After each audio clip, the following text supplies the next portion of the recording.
Family Day to you.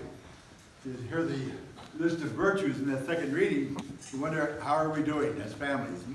How are we growing in those virtues?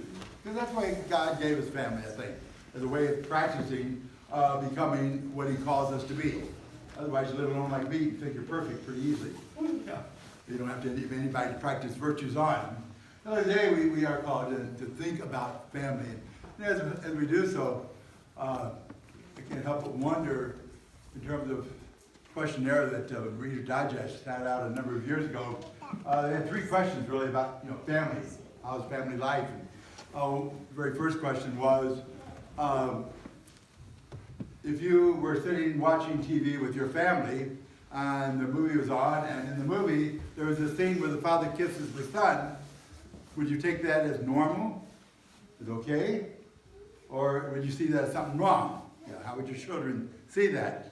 Of course, the miracle would be today that families watch anything altogether. Everybody's got their own screens going on. But we look at that, and it was followed up shortly after by in one of Ann Lander's columns. I know that's pretty old. Some of you don't even know who she is anymore. But somebody asked her, said, how old should a son be before the father quits kissing him? And you know what her answer was? Never. Never.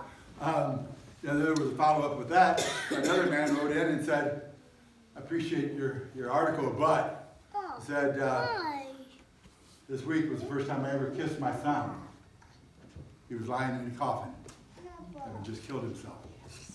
Like, oh, so sad. We don't show affection. You think I was ever kissed by my dad? Not a way. No way. Hug? No way. No. We were more apt to experience the boot than we were the pat on the back sometimes. But we look at our family lives and we say, yeah, they're a growing experiment, aren't they? I mean, you look at the very first family, Adam and Eve. What happened? They sinned. One of the sons killed another son.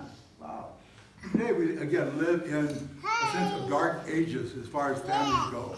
The whole world is trying to tear the most basic unit that God has created in society, family, trying to tear it apart. And we see that so much in our culture of death, where families are encouraged to kill their babies, unborns, and their old ones, both. It's like, we think this is a good thing. No. So you and I are called to become a light in the world in terms of the gospel, in terms of who we are. So I think of that column in terms of affection. You look at the manger scene. Do you think Joseph ever showed affection for Mary? They were celibate. Called husband and wife, but still celibate. Do you think they safely lived and still show affection? Do you think they showed affection for Jesus? Makes you wonder when you heard the Christmas story and said twice Jesus laying in the manger. Like, I couldn't imagine that.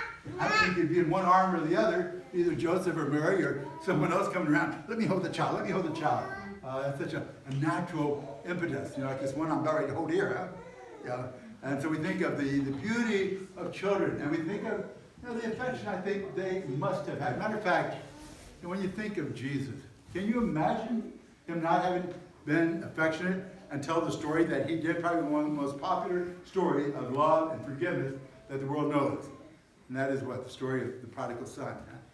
Where the son basically tells his dad, you're dead. I want half of your property right now. And he goes out and squanders it. And he comes back and his dad runs out, hugs him, and embraces him in the family. It's like, that totally goes against the Jewish culture and expectation of the day.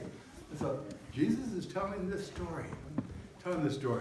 Sometimes it's a matter of, if you will, getting our priorities straight. And Christmas is a good time to think about that. As we look at all the junk laying around our living rooms that we're having to trip over right now, I think, do we have our priorities straight?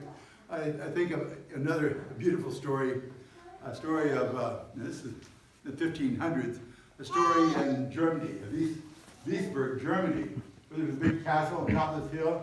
The story about this castle is that it was being besieged, and the enemy was holding them for some time so the resources ran out. And then they sent orders saying, hey, surrender now, because we're getting ready to do the end. And there was no surrender. And then the king below said, tell you what, we will let the women and children leave before we besiege the castle. And there was still nothing going on. Nobody was leaving. And finally he said, tell you what, we will let the women and children leave, and the women may carry their most prized possession as long as they can carry it on their back and leave. Guess what happened? A few minutes later, an hour later, here are all these women walking out of the castle with their husbands on their back. Sad news is, nobody carried the priest. So you think of priorities, huh? Would you have thought of that as your most prized possession? If you do, you better start getting in shape so you can, maybe carry that weight. Or men better start losing weight if you want to be redeemed like that. So we think, wow, isn't that a beautiful story, though? Your most prized possession. Makes you think of the other story of Pope Benedict, not Benedict, but Pope Gregory, when the Vandals were invading Rome, and they said, you bring all your treasures out here, or we're going to invade the city.